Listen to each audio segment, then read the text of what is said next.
This month, we ran 15 regulatory stories, half a dozen tied directly to waste, fraud, and abuse.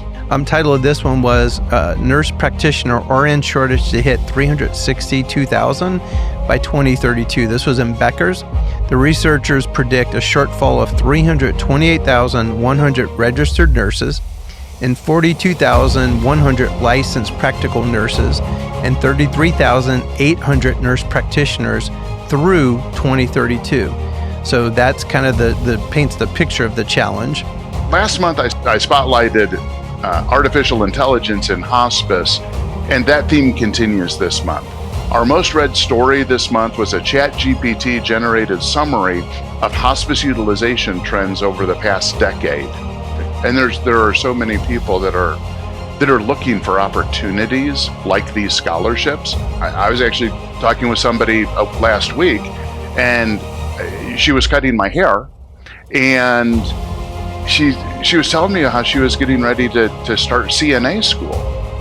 And I said, how cool is that? And she said, you know what my dream is? I said, what's your dream? And she says, I want to be like the surgical nurse. And when you need to like shave part of somebody's head, I won't like shave it. I'll like cut it and put a wave in there and style it. And people are like, man, you should cut hair. She's like, I do. And I looked at her, I said, you know, that's a really valuable resource in hospice as well. I think about a lot of the hospices we're working with and the level of excellence that they're aspiring to. And it's never a destination, it's always a journey. But it feels like, I mean, some of this data just shows like, what game are you even playing? And now our host, Chris Comeaux. Hello and welcome to TCN Talks. I'm excited. This is my favorite time of the month, but it's also my favorite time of the year. Welcome, Cordt Kassner. Welcome back. Thanks so much. It's great to be here, Chris. Yep. Just in case we have any new listeners, Cordt Kassner is the publisher of Hospice and Palliative Care Today, CEO, founder of Hospice Analytics, and he and I do this every month where we cover the top news stories of the month. Cordt, man, it's like we're coordinated. It's both like fall. You got fall colors on. I got fall colors on. I tell you, if I could share my screen this last weekend, I was up in the mountains at a wedding of one of my family members, and it was fantastic. Fall colors are popping here, and it's also my favorite time of the year. That's awesome. And congratulations at the family event this weekend. Cool. I forgot that we were that close to each other for our events. And man, this is kind of a special time of the year. Hard to believe. Hurricane Helene 1 year later was this weekend. You and I are taping on Monday. The show will be released the Wednesday, right at the beginning of October. And I just want to give you and Joy major kudos. First off, you guys did a beautiful job actually covering the event when it happened. You gave us lots of just wonderful way to highlight the challenges we were navigating and way people could support us. But then for you guys to circle back 1 year later, just want to thank you for doing that. Absolutely. It's our pleasure to keep this in front of all of our subscribers' attention. It was such a significant event in so many ways, and the heroic measures that happened through the tragedy. I'll just give a shout out to Dr. Joy Berger, our editor-in-chief. I think she did a wonderful job pulling together the interview that the four of us had, and putting that into a story and making that available to people last Friday. She did a terrific job. She did. Well, here's a quote that I'll just kind of maybe end this section with that just struck me. I think it came out on Friday. I don't think I had it whenever we were actually doing the interview that you guys highlighted, but I expressed a sentiment that this was a much more succinct way. It said, our Western North Carolina landscape is still recovering and rebuilding. It visually represents our emotional recovery and rebuilding. Both are still in progress. And because invariably everyone asks, how are you guys now? How is Western North Carolina? How is Asheville? And I think that's a great summary. And so we have made progress, and it's still a work in progress. And I think the people emotionally are the same way. We had a bit of a freak out this weekend. I know I did. So people, please pray. There was a hurricane, and the original models were all coming straight towards North Carolina to the mountains 1 year later. And thankfully now all the projections are it's taking a hard ride out to Atlantic, which is great for everybody because you don't want to wish it on anyone else, but we certainly didn't want it here in Western North Carolina. Yeah, I was glad to see it hooked away as well. Yep. Awesome. Well, let's get going, man. You got a lot probably to talk about this month. Why don't you go first this month with your top stories? Sure, happy to. Thank you. So, our faithful listeners know I've been leaning on Dr. Ira Byock's recently published white paper, A Strategic Path Forward for Hospice and Palliative Care, as a framework for organizing our most read articles. I'm especially excited to share that Ira and I will be presenting together at the AAHPM Annual Assembly in March of 26 in San Diego. So I hope you can join us there. It'll be a good session and a great conference. So let's dive in. He starts off with zero tolerance for waste, fraud, and abuse. This month, we ran 15 regulatory stories, half a dozen tied directly to waste, fraud, and abuse. One highlight is a podcast from attorneys Meg Parsky, which I probably always say wrong, and Pekarsky. Jonathan, thank you, and Jonathan Porter, exploring when does poor quality cross into worthless services and potential false claims liability, which I thought was a really interesting angle. From the data side, Hospice Analytics ran 2024 claims and found 28% of beneficiaries who died on hospice had no recorded discipline visits in their final week of life. It is a staggering figure. Now, I always try to put that into a little bit of context. It's a claim. It's a billing document. It's not your electronic health record. It means discipline visits, if they occurred, did not show up on the claim, which is a different kind of problem. But of course, the concern is there actually was no visit that occurred in that last week of life. So let's start today's conversation by emphasizing the importance of visits in the last week and ensuring truly high quality services at the end of life. Makes me recall my conversation with Dr. Byock when I had the podcast. And I just think the gist of my comment was, I think about a lot of the hospices we're working with and the level of excellence that they're aspiring to. And it's never a destination, it's always a journey. But it feels like, some of this data just shows what game are you even playing? Because you're not even in the same realm of trying to be an excellent organization with some of this stuff. So kudos for you for highlighting it. Thank you. And one of the pieces we also mentioned, like Medicare might come out with a report and say 28% of hospice patients who died on service did not have visits recorded in the last week of life. And it's kind of national, and you sort of scratch your head and say, well, that's the other person, right? That's the other hospice. But because we work with beneficiary level claims, I totaled it up. Like, we know which hospices are in that 28% and which ones are in the 82% that provided. We know how many visits, how long they were. There's a wealth of detail there that make it very interesting. So Ira's 4 calls to action in his paper. The first one, clinical and programmatic standards. How do we differentiate between the good and the excellent? I want to give 3 shout outs. The Louisiana, Mississippi Hospice and Palliative Care Organization hosted an outstanding webinar on mental health in palliative care. It had excellent feedback with comments like, I never knew this existed. And in fact, I tuned into that webinar, and it got me thinking about another webinar that was coming up from McGill University in Canada. Another widely read post, and this is why I did the post, was Dr. Harvey, I'm going to mess this up, Chaknov's work in Dignity Therapy, Meaning and Suffering. This guy's amazing. He's written over 200 articles, 4 books, including being the editor of the Oxford Handbook of Psychiatry and Palliative Medicine. I have a copy of that on my shelf, and it's truly an amazing resource that, again, a lot of people say, I never knew this existed. And then coming up, the Hospice and Palliative Care Association of New York State has a really interesting sounding webinar next month titled Guns, Drugs, and Schizophrenia, the New Norm in Home Care. Wow. Well, actually, I'm going to be with those guys at Hip Candies. You and I were together last year. I'll be at their annual conference at the end of October, so I'm looking forward to that. Fantastic. Yeah, great folks up there, and what an interesting outreach. The second pillar in Ira's paper is making meaningful data readily available. I want to thank the 30 plus readers who responded to last month's invitation to learn more about hospice research projects. Studies recruiting both for-profit and private equity-backed hospices are active right now. Please reach out to me if you'd like more details. We're trying to connect the researchers trying to do this work with the hospices doing the work. And so it's a great partnership there. Another top read story, NIH's plan to drive gold standard science, which to me, when I was reading the article, was reminding me of how much research, regulation, and reimbursement interconnect, that you really want all three legs of the stool to provide outstanding science, outstanding clinical care. His third pillar is driving competition based on quality.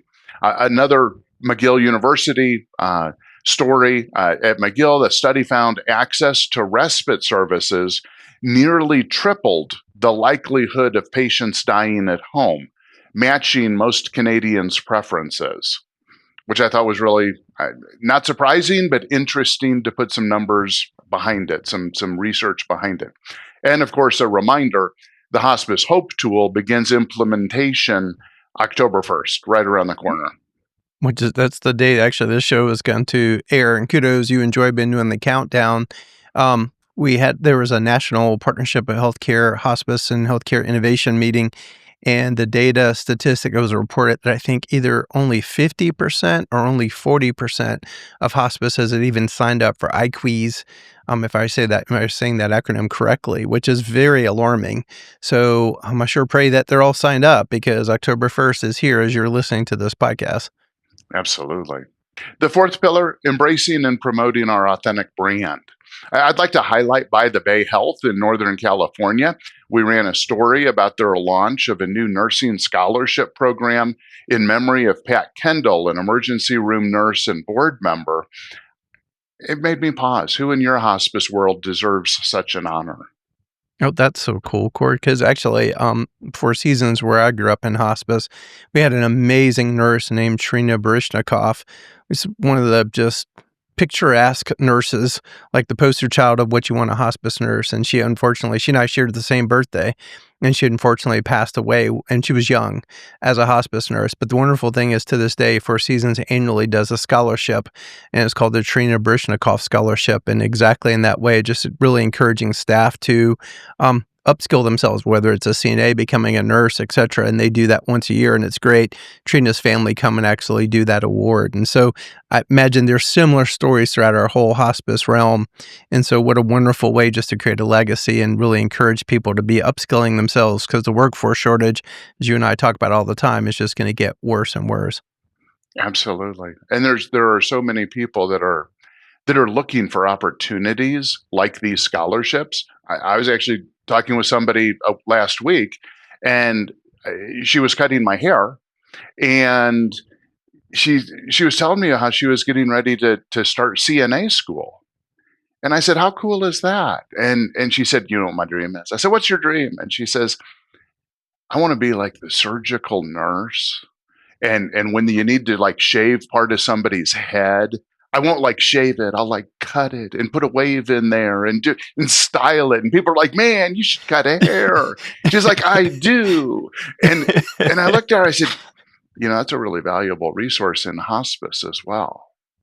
Yeah. And she just kind of looked at me. I said, in fact, some hospices offer scholarship programs that that they will pay for your CNA training. And then if you work for them for a year or whatever the time frame is, and then they will pay for your RN training if you work for them for a couple of years or whatever, and really progress through your education. And she just looked at me with eyes wide open, like, I need to find out about that. I'm like, I can help. Awesome. That's awesome. The other piece for embracing and promoting our authentic brand, Hospice and Palliative Care today has added a new feature honoring the lives and legacies of hospice leaders. This month, we remember Don Penley, who used to run the New Jersey Hospice and Palliative Care organization, Dr. Marlo Sloan, who is a former medical director at San Cristo Hospice in Pueblo, and Dr. George Webb, who's the former medical director at Hospice in Kentucky. Also of note today, we ran a breaking news story on the unfortunate death of Dr. Balfour Mount at McGill University, who is one of the true founders of the entire field of hospice and palliative care. He's named kind of the father of palliative care. So please share obituary notices, or when you hear of leaders in our field who are dying, we want to honor them. The last category, I coined this from you, Chris. I have Cordt's category, which are things that I thought were interesting that didn't fit into the other categories above. Last month, I spotlighted artificial intelligence in hospice, and that theme continues this month. Our most read story this month was a ChatGPT generated summary of hospice utilization trends over the past decade. Another top read, a ChatGPT built comparison table of hospice, palliative care, and PACE programs. And just this week, I was in a board meeting. I used ChatGPT to summarize the MedPAC report chapter, not on hospice, but on Medicare Advantage, which is a long chapter, but really packed with interesting information.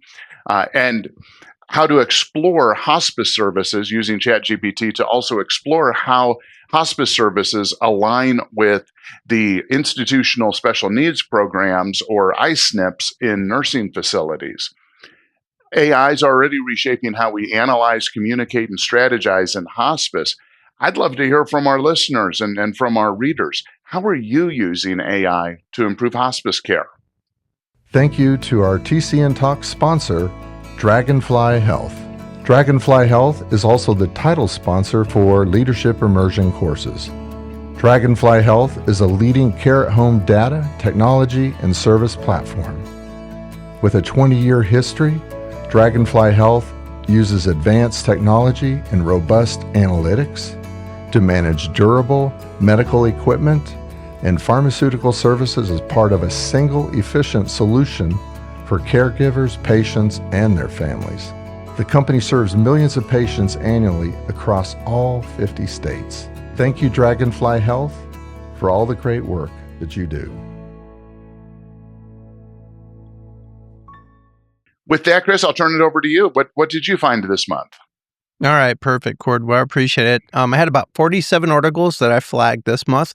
Again, always appreciate what you look at, especially from, I love that how you're organizing it by Dr. Bayak's framework. And then, of course, in a second, we'll actually just have you share the data. But in my 47, I'll just go directly to my Chris category, as you kind of pointed out. And it's funny, I had 14 this month in that category, only 7 I'm going to point out right now. But the first one was actually your AI. And so that was really cool about comparing hospice, palliative care, and PACE programs. And so here's how I kind of want to talk about it is, first off, that's awesome that you're doing that. I think you're pushing people's thinking, also maybe even helping them go, oh, hadn't thought about doing something like that. But every tool in the hands of someone should be, do not suspend yourself from critical thinking skills. This is a perfect example where if you just took that, well, I'm just going to go into a presentation about that. Like we have a really good kind of internal debate, maybe external little bit of, hospice compared to PACE programs. And that, people are saying, well, PACE is a good substitution for hospice. Because look at the percentage of people that are actually dying on PACE, but are they really getting good care? In fact, we've even talked about maybe trying to figure out being part of a study around that, because people are dying under PACE and they're not getting hospice. And have they really got good quality end-of-life care? PACE programs do an amazing job managing people's care 3, sometimes 4 years towards the end. And so, but I do worry about those people that are dying in PACE. Are they getting good pain, symptom management, et cetera? So first off, I love that you're doing it. Number 2, it just shows that AI should be a tool in our hands, not a substitution for cut, paste, don't apply critical thinking skills, etc. But just the fact that you're pushing people to use it more and more. I just want to remind people on the flip side, it's a great tool in the hands of someone who is a deep thinker. In fact, I think one of the superpowers of the future is exactly that. Anyone in the long run is going to be able to do what Cort's poking them on, run that chart. But then what's that secret sauce that you add? Well, the secret sauce is I'm a deep thinker, and here's an angle that the ChatGPT is not going to produce, which is, wow, is it the same quality for someone in their life in hospice compared to PACE? In fact, someone said once is think of AI as basically the librarian. And so how I used the librarian in school is we didn't have the internet to show you how old I was, and you did a research paper, but then you applied your thinking to all that great research that the librarian brought to you. That's a good metaphor, I think, in how AI should be a good tool for us going forward. Well, and you're touching on something that we're trying to emphasize, which is you may or may not care about comparing hospice, palliative care, and PACE. Maybe I mean this weekend I was helping someone compare two annual conference hotel contracts, and just I loaded them into ChatGPT. I said, create a table, compare and contrast, highlight the significant differences, and it took each contract's 20 pages. And it says, well, this had a minimum food and beverage minimum of this, and this one had that, and it was so helpful.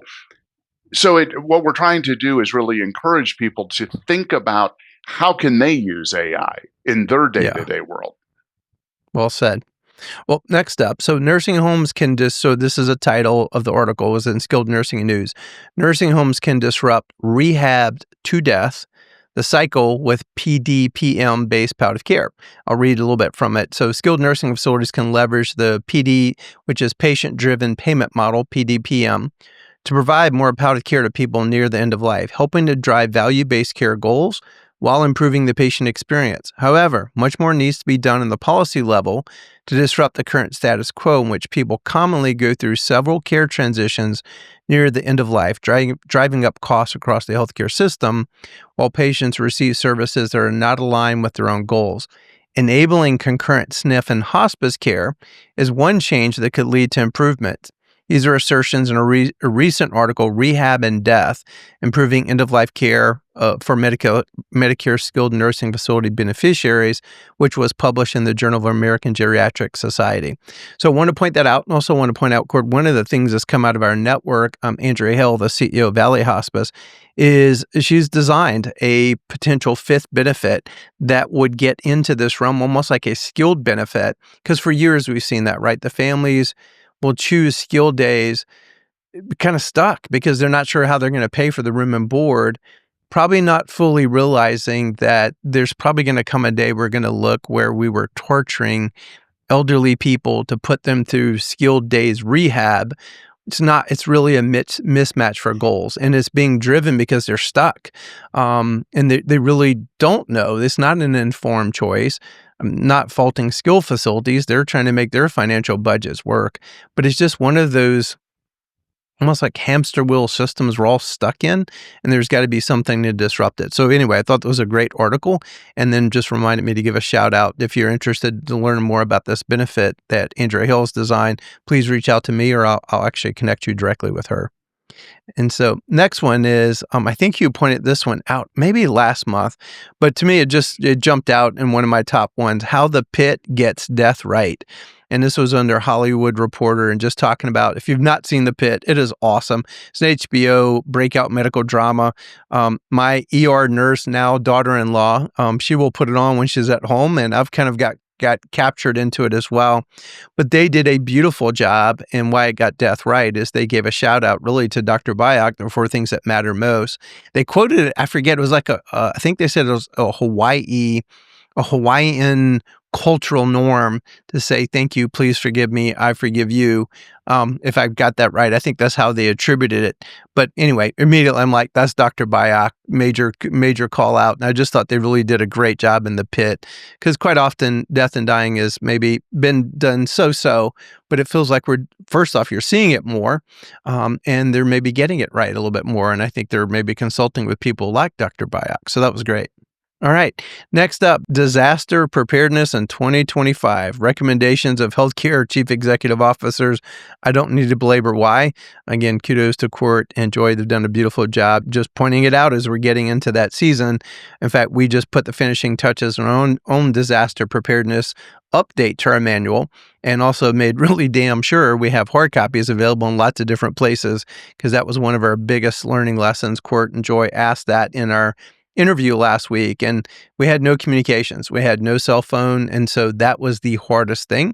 And so you revert to old school very quickly when you can't call each other on the cell phone because there's no real landlines left. And so that was just a really good reminder that they published that. Next, what does it mean to be human in the age of AI? This was in the Hastings Center for Bioethics.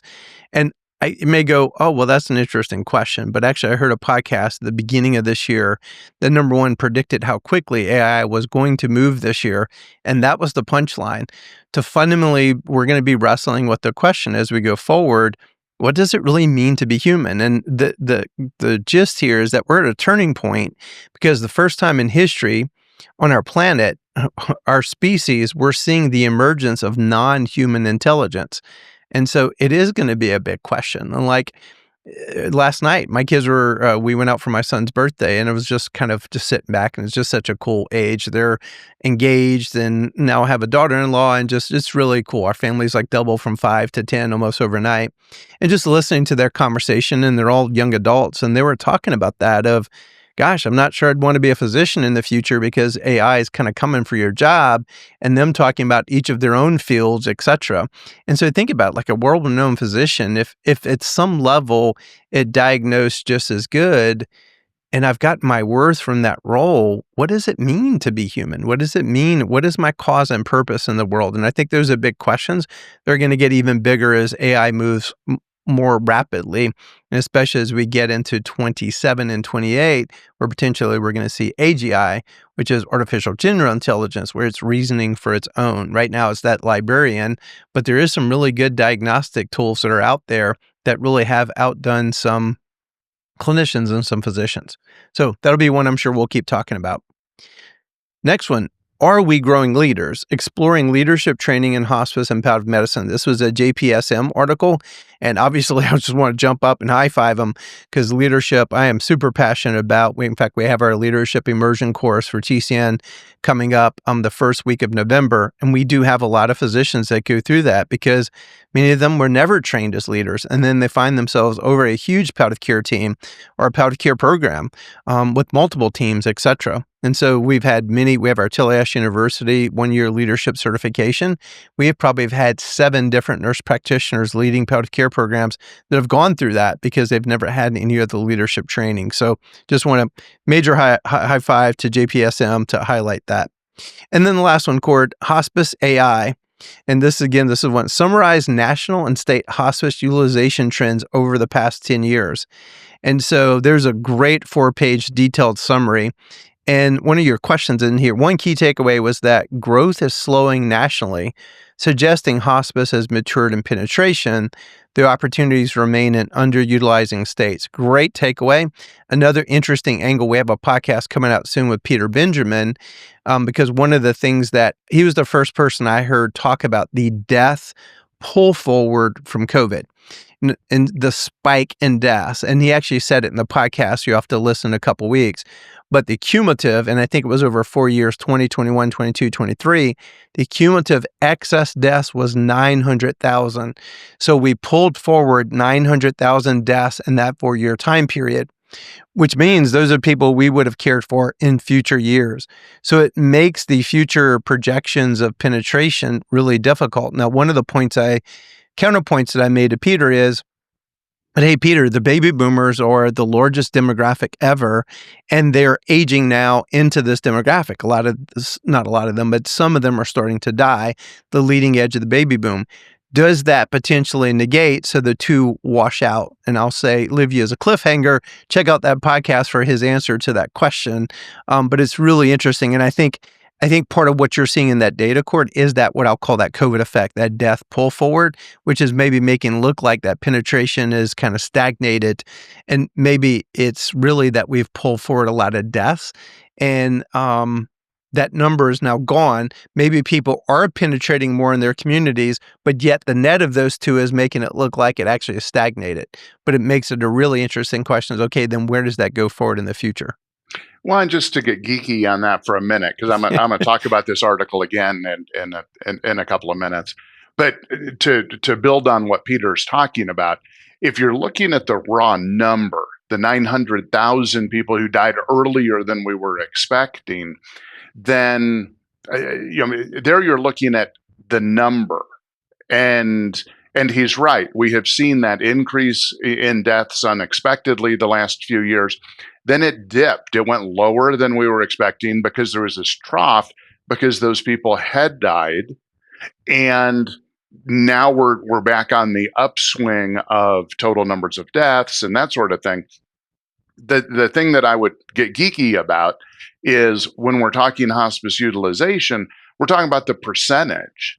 So, okay, 900,000 people, more people died than we were thinking, but did half of them get into hospice? Or if there's a trough and a smaller number of deaths, okay, did half of them get into hospice? And so that percentage theoretically should be consistent, even if the number is going up and down a little bit.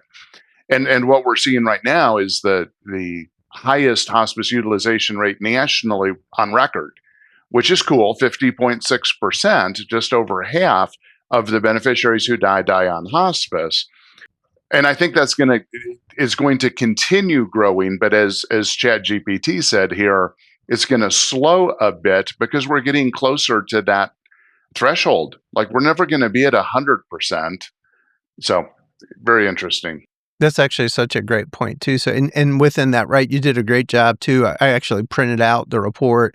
You had like a very high states like Utah, Florida, and 60%. And then contrasted within that, you had New York that was at like 30 something percent. And I think maybe Wyoming at 40%. So you've got that wide disparity, but then nationally it's evening out at 50%, you said 50.6? Yes. Interesting. Yeah. Well, Cordt, that's mine for this month. You want to talk about your data now? What does the stats say? Sure. So the click-throughs for this month, Hospice and Palliative Care Today published 388 articles, which is normal. That's pretty much what we publish every month, that collectively received 28,000 clicks or reads. Only 8 stories surpassed 1,000 reads each. And for context, we typically average 140,000 clicks per month and about 20 stories crossing that 1,000 read mark. So September's engagement was unusually low. In fact, I noticed this and went back and double checked to make sure that our count clicking program is working correctly. It is. And then I reviewed our historical data from last year. And sure enough, we saw a similar dip last September.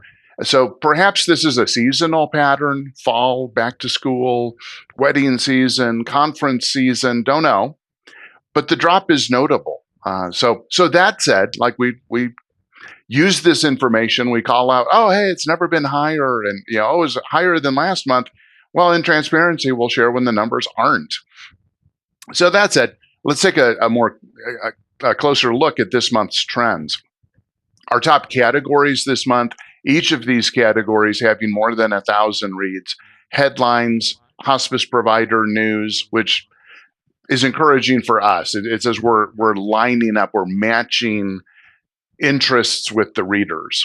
So we really like that. AI Today, research news, today's encouragement, announcements, general announcements, and then clinical news and our social media watch. We're all very well read this month. We've already been talking about this AI story with hospice utilization trends. A couple of quick takeaways to add from there. We've actually already talked about the percentage and the number. One thing that I do want to point out is that editing matters. And I'm testing ChatGPT with all sorts of different questions and explorations to find out where it's good and where it's not so good. And one thing I found in this particular ask and dialogue, if you will, with ChatGPT, was that it generated some charts. That here are the five highest states with hospice utilization. Here are the five lowest. And in the chart, I checked, the states were listed correctly. And what got my attention was in the description of the chart. So in the text beneath the chart, it listed five different states. Actually, it was like three different states, and two of them were the same as what was in the chart. So the charts in the description didn't match up, and they should have. So kind of that learning lesson, we have to edit these things. We have to look. If I'm a student and I turn that in, like that's going to be a little note for the professor to say, this guy did ChatGPT and didn't read it. And as I said earlier, if we can load Excel spreadsheets with information and ask ChatGPT to provide an executive summary and highlight differences and whatever, what else can you use it for? What if you loaded your financials in? What if we could go on and on. The second most read story this month was a regulatory headline about the Alliance's comments on the 2026 home health proposed rule. That was also highlight a feature of the recent Hill visits that the Alliance conducted, flying people into DC to talk to legislators about home health and hospice concerns. Rounding out the top three, a piece on healthcare CEO tenure. I thought this was kind of interesting. The latest study this year found average tenure at 7.3 years, and the tenure of healthcare CEOs was slightly shorter. 7.3 years was for the healthcare CEOs. The industry average was 7.5 years. Last year, same group conducted the same study, and they found that healthcare leaders lasted longer, not shorter, than their peers. So kind of interesting to keep an eye on that. Yeah, I was kind of surprised by that one too. It caught my eye, certainly, and it was one of the top clicked on ones. So. Yeah. How about you? How about your review of categories?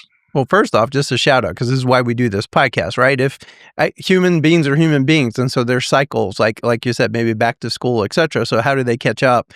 I feel that too. Like I was catching up to go, okay, I've got to have read all the articles to prepare for this show. You may not feel that pressure, you being the listener, because you're like, well, how do I catch up? Well, that's exactly why Cordt and I do the show. And everything he just alluded to in the statistics is actually available in the show notes. So you can actually see that. And then, of course, listening to this show. So from my perspective as a C-suite, here are the things that I wish you wouldn't have missed. And you could go back and catch up. My actual document will be available in the show notes as well. So mission moments. So these are kind of my categories that I use every month. Mission moments, they were actual 6. I'm just going to read the titles because they were so good. Christmas for Lori, Carmel neighborhood lights up in August. It's a beautiful story about a neighborhood in Indiana, Carmel, Indiana, and they did Christmas in August for a neighbor who was actually passing away under hospice. Here's another. Husband and wife have emotional reunion after a year apart while dealing with dementia. And that was in People. And that just made me tear up just by the title, much less reading the article. Another one, what I learned about dying while caring for my husband. And this was an article in BK Books. Here's one, Ancient Wisdom. How do we want to be remembered? This was a really good one. Another one, Fulfilling End-of-Life Dreams, a scoping review of bucket lists in palliative and hospice care. That was pretty cool. And this one I will probably read from a little bit because it was just so good. Top regrets people have in their final days. This was in Family Minded. Here are those things: skipping the simple words, outworking themselves, ducking the camera, forgetting that presence counts. That old Nick Saban quote, be where your feet are. Passing on the hat, so passing on the hat, living someone else's story, saving too hard, delaying that trip, letting friendships slip, refusing to let go of grudges, skipping the deeper stuff, calling hospice too late, not learning to say no, and staying where it hurt. And so just great article. So those are in the first category in the mission moments. The next category was reimbursement challenges. I had 2 this month, just one I'm going to point out.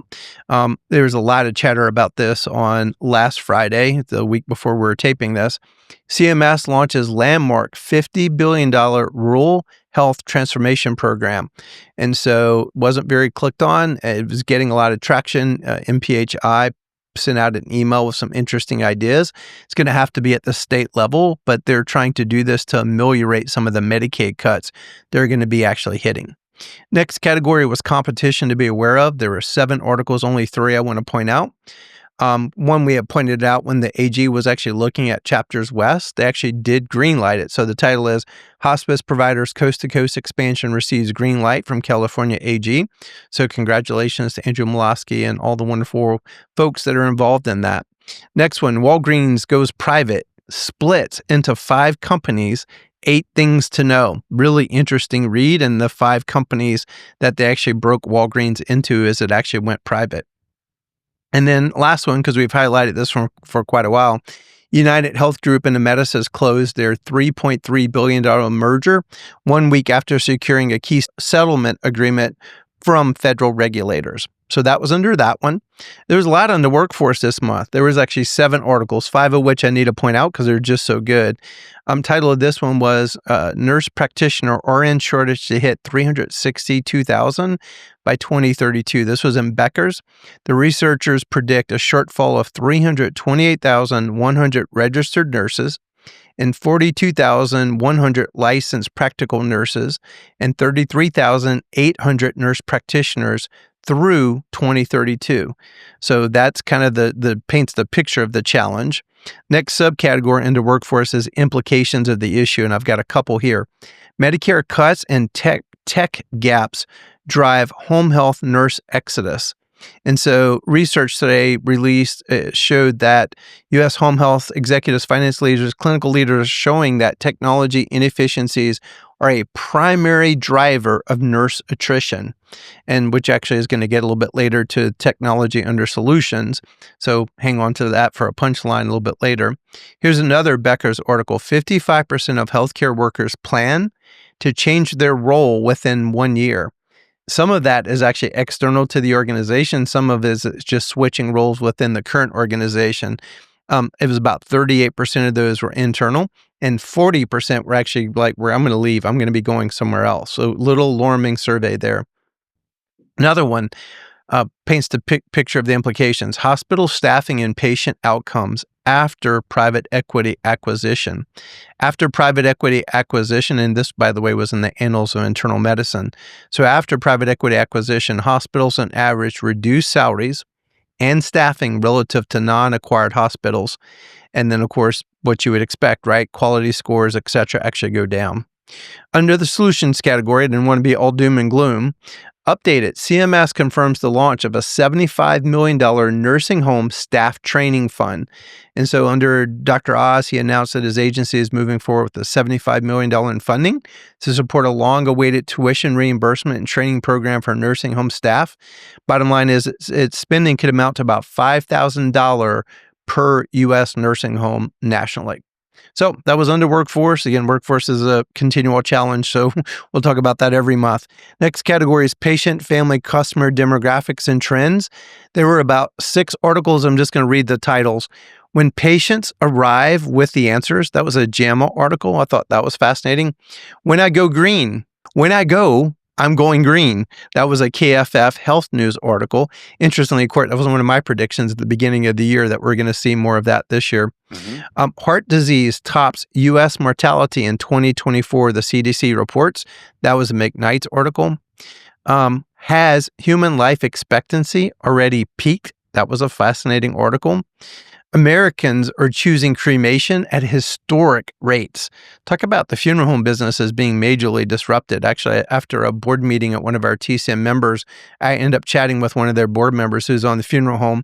You tend to find a lot of funeral home directors that are on boards of hospices. Man, they're undergoing a whole lot of interesting disruption, innovation, etc. And then last one, serious falls resulting in hospitalization among Medicare-enrolled nursing home residents. This was an HHS Office of Inspector General report. Really interesting about falls. All right, next category is regulatory and political. Only had 2 this month, only one I'm going to point out. CMS annual change in Medicaid and hospice payment rates.